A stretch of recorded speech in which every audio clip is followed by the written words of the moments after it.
बिस्मिल्लाहिर्रहमानिर्रहीम। अस्सलाम वालेकुम। आप देख रहे हैं A1 टीवी और मैं हूं मुकद्दस नूर। सबसे पहले हेडलाइंस। अवाम ने 5 साल के लिए मुंतखब किया, PTI पार्लियामेंट में किरदार अदा करे। चीफ जस्टिस उमर अता बंदियाल के मरहलावार इस्तीफों की मंजूरी के खिलाफ अपील पर रिमार्क्स। अदालत ने वकील को इमरान खान से हदायत लेने की मोहलत देते हुए कहा, आपको अंदाजा भी है 123 नशिस्तों पर इंतखाबात के क्या अखराजात होंगे। मुल्की मुआशी हालत देखें, करोड़ों लोग बेघर हैं। चीफ जस्टिस ने मजीद रिमार्क्स दिए, इस्तीफों की मंजूरी का तरीकाकार तय करना स्पीकर का इख्तियार है। पार्लियामेंट के तरीकाकार में मुदाखलत से गलत रवायत बनेगी। कासिम सूरी के फैसले में किसी रुकन का नाम नहीं जिनका इस्तीफा मंजूर किया गया हो। कासिम सूरी के आर्डर पर गए तो कुछ और न हो जाए। केस की समाअत गैर मुअय्यना मुद्दत तक मुलतवी। खातून जज को धमकाने पर तौहीन अदालत केस इमरान खान पर फर्द जुर्म आज आयद होगी। इस्लामाबाद हाई कोर्ट का लार्जर बेंच आज दिन 2:30 बजे समाअत करेगा। इमरान खान अदालत में पेश होंगे। सिक्योरिटी के सख्त इंतजामात, पुलिस की इजाफी नफरी तैनात। कमरा अदालत में दाखिला रजिस्ट्रार के खुसूसी पास से मशरूत होगा। वजीर आजम शहबाज शरीफ आलमी सतह पर सैलाब मुतासरीन की आवाज बन गए। न्यूयॉर्क में अहम मुलाकातों में पाकिस्तान में सैलाब की तबाही को उजागर किया। अमरीकी वजीर खारजा से मुलाकात में सैलाब की सूरत हाल पर गुफ्तगू की। एंटोनी ब्लिंकन ने कहा, अमरीका मुश्किल सूरत हाल में पाकिस्तान के साथ खड़ा है। वजीर आजम से MDIM सदर, वर्ल्ड बैंक सदर, यूरोपीय कमीशन की मुलाकातें हुई।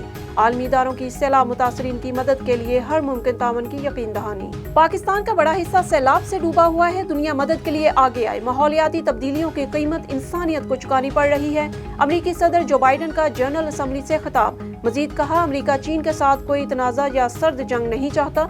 यूक्रेन पर रूस के हमले से दुनिया में खुराक का बहरान आया। हमें भीख नहीं, आलमी बरादरी से इंसाफ चाहिए। पाकिस्तान को फौरी तौर पर $30 अरब की जरूरत है। वजीर खारजा बिलावल भुट्टो का फ्रांसीसी टीवी को इंटरव्यू। कहा, ये नाइंसाफी होगी कि हम डूब रहे हैं। IMF कर्ज की बात करे। इमरान खान सिर्फ सियासत चमका रहे हैं। आर्मी चीफ की तैनाती इंतजामी मसला है, इसका इख्तियार वजीर आजम के पास है। पाकिस्तान में सैलाब से जो तबाही हुई, दुनिया को इसका अंदाजा ही नहीं। जिंदगी में ऐसी तबाही कभी नहीं देखी। दुनिया को जागना होगा। अक़वाम मुत्तहिदा की खुसूसी सफीर एंजेलिना जोली की national flood response coordination centre के दौरे पर गुफ्तगू। कहा, खुराक, शेल्टर, तिब्बी इमदाद की अशद जरूरत है। जल्द मदद न पहुंची तो लोग नहीं बचेंगे। मजीद बोली, कोई भी इमदादी सरगर्मी देखी तो वो पाक फौज कर रही है।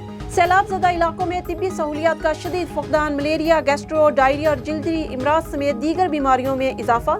पुन्नू आकल में गैस्ट्रो के बाइस 2 बच्चे जाँ भाग, अमवात 20 हो गई। राजनपुर की तीनों तहसीलों की अवाम मुज़र सेहत पानी पीने पर मजबूर। सैलाब मुतासरीन इमदाद और अद्वियात के लिए दुहाइयाँ देने लगे। दादू की तहसील खैरपुर नाथन शाह से पानी न निकालने पर एहतजाज। दिल बर्दाश्ता शहरी की खुदसोजी की कोशिश, दीगर शुरा ने बचा लिया। मुल्क में बुखार की अद्विया की किल्लत दूर करने के लिए अहम इक़दाम। हुकूमत का पैनाडोल और पैरासीटामोल बनाने वाली कंपनियों को ज़रिया आनत देने का फैसला।